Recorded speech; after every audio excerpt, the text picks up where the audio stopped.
ตอนที่ไปเนี่ยอายุเท่าไหร่ครับตอนอยู่อเมริกาก็ดูนานเนาะปี 3ค่ะโอ้แต่พอดีนี่เพิ่งจบอ๋อเพิ่งจบอันนี้ทำงานทำงานแล้วใช่พอเราเรื่องไอ้นี่แล้วโอ้ไปปี 3ก็คือไป University ใช่ค่ะในแลกเปลี่ยนใช่อ๋อแล้วมีอะไรที่แบบเราไม่ประทับใจไหม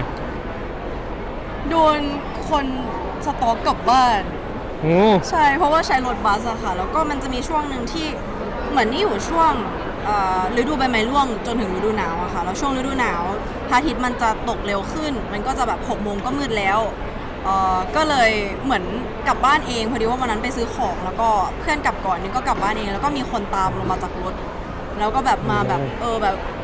บอกว่าแบบมาขอเบอร์อะไรเงี้ยแบบสนใจจะแบบ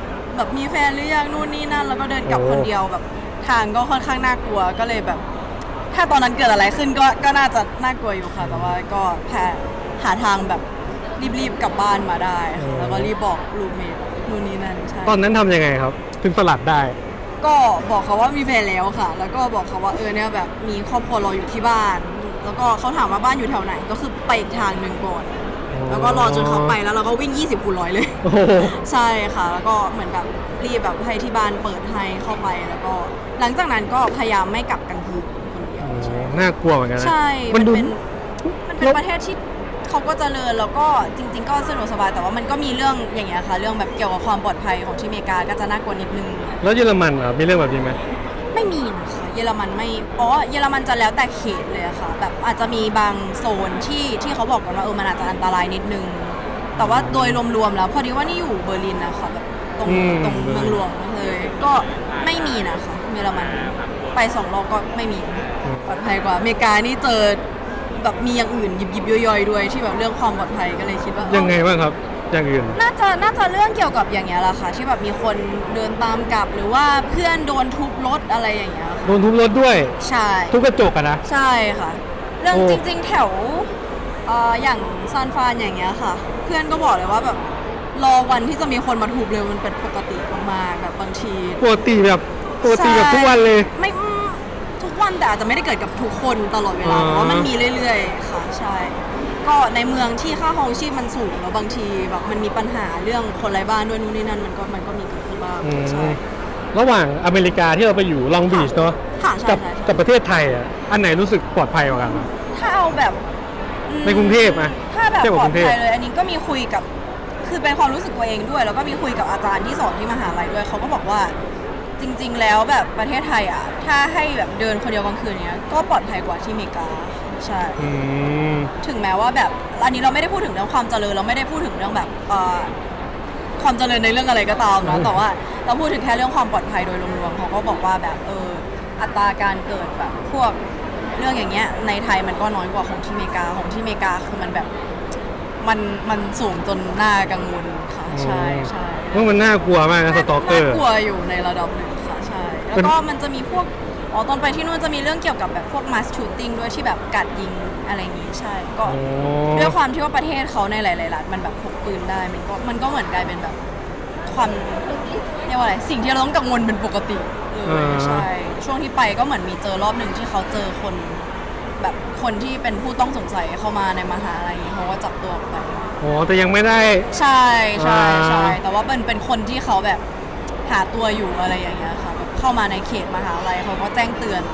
แต่ระบบแจ้งเตือนภัยเขาก็ดีค่ะเพราะว่าเหมือนเป็นสิ่งนี้มันเกิดบ่อยกับเขาระบบแจ้งเตือนเป็นเหมือนแบบ emergency alert ขึ้นมาในโทรศัพท์เลยไหมใช่ค่ะเขาส่งให้ทุกคนที่เป็นนักศึกษานักเรียนแบบที่มีลงทะเบียนเบอร์มือถือไว้เลยค่ะแล้วก็อีเมลด้วยเขาก็จะแจ้งเลยว่าแบบ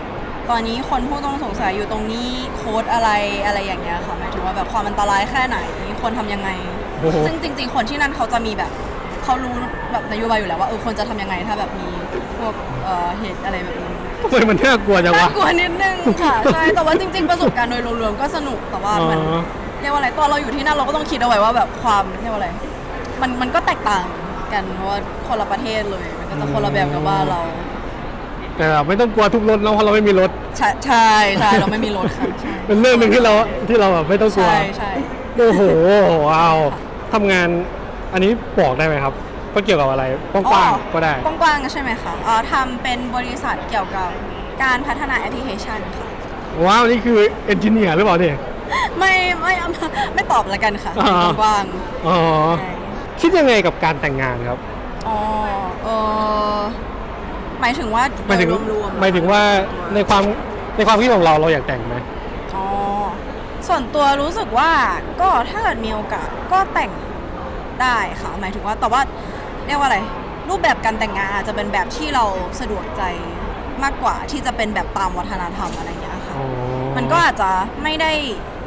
เป็นงานใหญ่มาก ไม่ได้ชวนคนแบบ200 คนอาจจะไม่ได้เสียเงินเยอะมาก อาจจะไม่ได้แบบโหต้องมีแบบประเพณีนู่นนี่นั่นเยอะมากแต่ว่ามันเป็นสิ่งที่เรากับคู่ของเราแบบโอเคที่จะทำร่วมกันว่าเราบอกคนอื่นคนที่เราแคร์นะคนที่เราแบบสนิทด้วยอย่างเงี้ยว่าเราแต่งงานแล้วเราอยู่ด้วยกันนู่นนี่นั่นค่ะคิดว่าน่าจะเป็นแบบนั้น แล้วส่วนตัวเราก็คือถ้าไม่แต่งอ่ะถ้าสมมติ ค่ะ เรามีแฟนเนาะสมมติคบกัน10 ค่ะ ปีอย่างเงี้ยแล้วเขาบอกไม่อยากแต่งเราโอเคไหม รู้สึกว่าถ้าจริงๆมันก็เป็นสิ่งที่ถ้าส่วนตัวก็ไม่ได้รู้สึกว่าต้องหรือไม่ต้องแต่งอย่างเงี้ยค่ะถ้าอีกฝั่งหนึ่งเขาสบายใจที่จะไม่แต่งมากกว่า แล้วตัวเราเองอ่ะก็ยังไงก็ได้อยู่แล้ว ถ้าเขามีอธิบายเหตุผลว่าทำไมเขาถึงไม่อยากแต่งไม่ใช่เพราะว่าแบบแบบแค่ไม่อยากแต่งหรือว่าแบบเรียกว่าอะไรไม่ได้มีจุดประสงค์ที่ไม่ดีอ่ะนี่ก็รู้สึกว่าก็ไม่เป็นไรมันก็โอเคเหมือนกันใช่ แล้วส่วนตัวอยากมีลูกไหมครับ ส่วนตัวไม่อยากมีลูกค่ะใช่ ไม่อยากมีเลยเนาะ ไม่อยากมีเลยใช่ แล้วเราเป็นลูกคนที่ถ้าในครอบครัวเรามีลูกกี่คนครับ เป็นลูกคนเดียวค่ะ ลูกคนเดียวเราก็เลยไม่อยากมี ใช่ ส่วนตัวก็รู้สึกว่าแบบถ้าเอาแบบน้ำปัจจุบันรู้สึกว่า การมีลูกมันเป็นอะไรที่เป็นมันจะต้องมีความพร้อมอย่างมากค่ะหมายถึงว่ามันเป็นเรื่องที่ค่อนข้างใหญ่ แล้วก็รู้สึกว่าอยากจะให้ถ้ามีเด็กเกิดมาจริงๆอยากจะให้เขาได้รับการดูแลจากแบบครอบครัวที่พร้อมแล้วก็แบบคนที่เรียกว่าอะไรมีความพร้อมทางอารมณ์มีความพร้อมทางแบบทรัพย์สินเงินทองนู่นนี่นั่นด้วย แล้วก็รู้สึกว่ามันเป็นอะไรที่คนที่เป็นพ่อเป็นแม่จะต้องแบบพร้อมที่จะเสียสละตรงนี้ให้ลูกด้วยก็เรารู้สึกว่าเราอาจจะเราประเมินตัวเองแล้วเรารู้สึกว่าตัวเราเองอาจจะไม่ได้แบบพร้อมให้ขนาดนั้นก็เลยไม่อยากจะให้มีเด็กแบบเกิดมาแล้วเขาก็อยู่แบบได้แบบดีครึ่งกลางๆอะไรอย่างเงี้ยใช่ถ้าอยากมีก็อยากจะมีตอนแบบรู้สึกว่าเฮ้ยแบบพร้อมทุกอย่าง ตอนนี้เราคิดว่าเรายังไม่พร้อมเนาะ ใช่แล้วก็รู้สึกว่ามันไม่ใช่แค่เรื่องแบบทรัพย์สินเงินทองหรือเวลาด้วยค่ะมันคือเรียกว่าอะไรแบบสภาวะทางจิตใจเราหรือแบบเรื่องอย่างอื่นแบบในใจเราที่เรารู้สึกว่ามันอาจจะมันต้องมีจุดหนึ่งที่ถ้าเรารู้สึกว่าพร้อมเราพร้อมเองอะแต่ว่าตอนนี้รู้สึกว่าอาจจะยังไม่ใช่ อ๋อครับ ก็จะเป็นยังไม่อยากมีไปก่อน อ๋อยังไม่อยากมีไปก่อน แต่ถ้าแบบแต่อาจจะมีวันหนึ่งที่รู้สึกพร้อม ใช่มันก็อาจจะเป็นวันที่เรารู้สึกว่าตัวเราเองแบบมีการพัฒนาแล้วเราก้าวผ่านจุดนู้นนี่นั่นมาแล้วเราก็อาจจะพร้อม เรามีใครที่เหลือไหมแบบก็ต้องเป็นอะไรอย่างนี้ไหมถึงจะพร้อม รู้สึกว่ามันเป็นน่าจะเป็นเรื่องเราอยากจะเรียกว่าอะไรดูแลตัวเองให้ดีก่อนนะคะเรื่องแบบเรียกว่าอะไรความมั่นคงทางอารมณ์สภาวะทางจิตใจหรือแบบเรารู้สึกว่าตัวเราเองอะเรียกว่าอะไรเหมือนเราอยากจะพูดยังไงเป็นคนแบบเห็นใจเด็กเป็นคนแบบเอ็นดูเด็กๆอะไรเงี้ยค่ะก็รู้สึกว่าแบบถ้าอยากจะให้มันมีวันหนึ่งที่เรารู้สึกว่าเรารู้สึกจริงๆว่าเราเสียสละให้เขาได้หลายๆอย่างถึงจะมีลูกใช่ ก็คือเป็นเหมือน feeling เนาะ ใช่รู้สึกว่าเรายังไม่ได้อยู่ในจุดที่แบบเสียสละให้กับลูกได้เหมือนแบบอย่างแม่เราทำอะไรอย่างเงี้ยใช่ คำถามสุดท้ายแบบซีเรียสสุด ได้ค่ะ ๆแบบโคตรซีเรียส ซีเรียสมากเลย ซีเรียสมากก็คือ คิดว่าสับปะรดควรอยู่บนพิซซ่าไหม ควรค่ะ ทุกคนคะสับปะรดนะคะควรอยู่บนพิซซ่านะคะสับปะรดฮาวายเอียนนะคะอร่อยมากเลยค่ะ จะมีคนเดินมาต่อยไหม เพื่อนอเมริกันนี่เห็นด้วยไหม ใช่เขา